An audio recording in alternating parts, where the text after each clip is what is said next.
Welcome to Not Milk Never Milk. Subscribe if you're lactose intolerant. You're starting now. Unlock the phone, connect to Wi-Fi, and sign into the account password when prompted. Once done, go directly to Settings, then Accounts, then select your Google or Apple ID.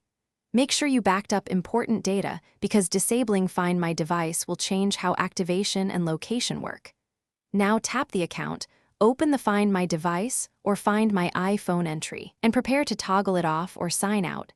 This is the first actionable step to remove the email. You'll now disable the service and unlink the email. Toggle off Find My Device or sign out of Find My iPhone and enter your password when requested. If two-factor authentication appears, approve the prompt or enter the code to confirm. This prevents unauthorized removals.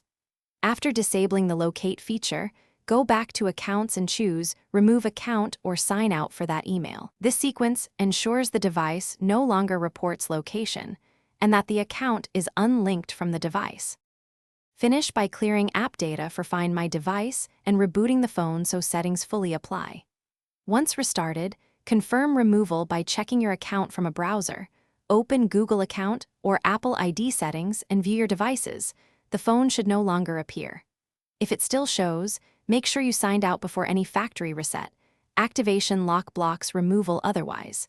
If you cannot sign out because you lack passwords or 2FA, use account recovery or contact support as the key troubleshooting step. Thanks for watching. If this was helpful, leave a like and consider subscribing. See you next time.